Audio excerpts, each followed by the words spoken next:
Berjumpa lagi dalam permenungan kita, edisi Senin 5 September 2022, Pekan Biasa ke-23.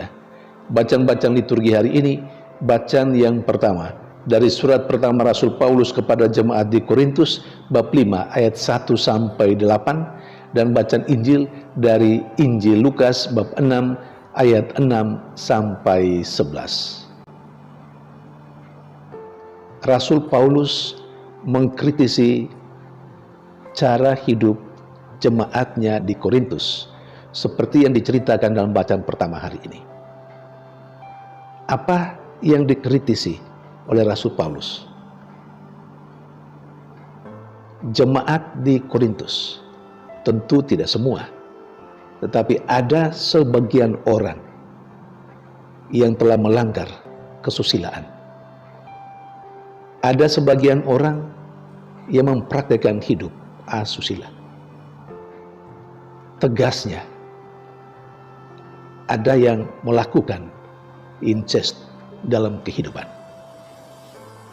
Yang lebih lagi dikritisi oleh Rasul Paulus adalah orang-orang yang melakukan hal seperti itu justru menyombongkan diri dengan cara hidup asusila seperti itu. Saudari dan saudara yang terkasih, Rasul Paulus mengajak jemaatnya di Korintus untuk menjaga kekudusan hidup. Jangan sampai karena cara hidup sekelompok orang atau sebagian orang yang incest, yang asusila itu, lalu kemudian menghancurkan kekudusan hidup sebuah persekutuan. Dan kelihatannya Rasul Paulus agak marah. Dia malah meminta jemaatnya di Korintus untuk menyingkirkan orang yang punya cara hidup seperti itu. Bahkan dia meminta dalam nama Yesus, orang-orang itu harus disingkirkan.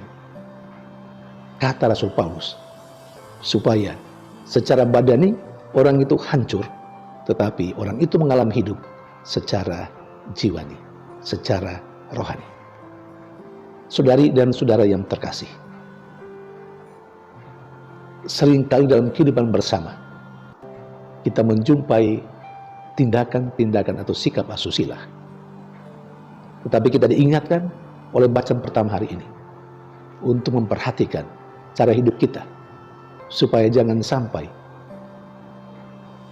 membuat atau jangan sampai melukai, mencederai kekudusan hidup dalam sebuah persekutuan yang mengambil contoh kekudusan hidup Allah sendiri.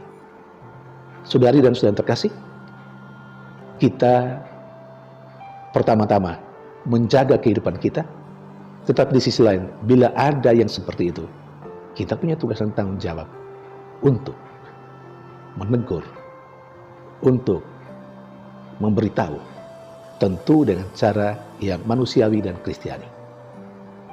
Sementara di sisi lain, dalam bacaan Injil hari ini, kepada kita diperlihatkan lagi satu sikap Yesus yang tetap mau berbuat baik, sekalipun dia dikritisi oleh orang Farisi dan ahli Taurat hanya karena perbuatan baik itu dilakukan pada hari Sabat. Yesus berhadapan dengan seorang yang mati sebelah tangannya, yakni tangan kanan, dan itu terjadi pada hari Sabat.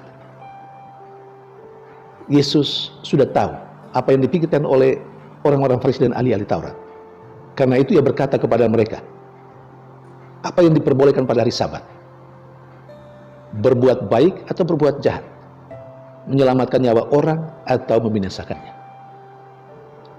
Pertanyaan itu membungkam orang Farisi dan ahli Taurat.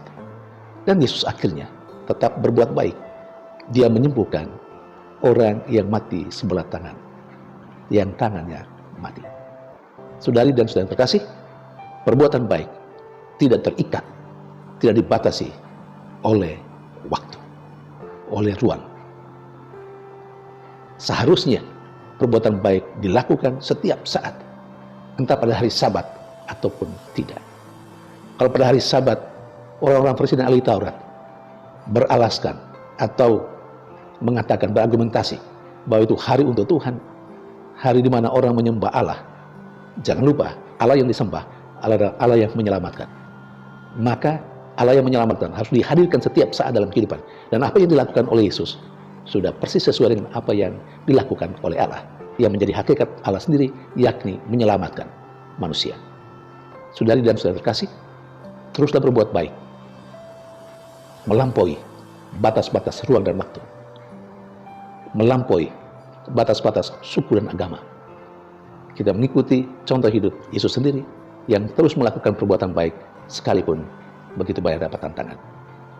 Saya juga mengingatkan kita sekalian untuk mendoakan orang-orang yang mau berbuat baik tetapi yang terus-menerus dikritisi secara tidak pantas.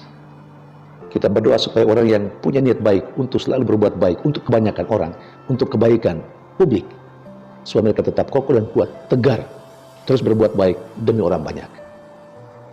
Semoga kita juga mau berbuat baik demi orang banyak, sekalipun kita dikritisi. Tuhan memberkati.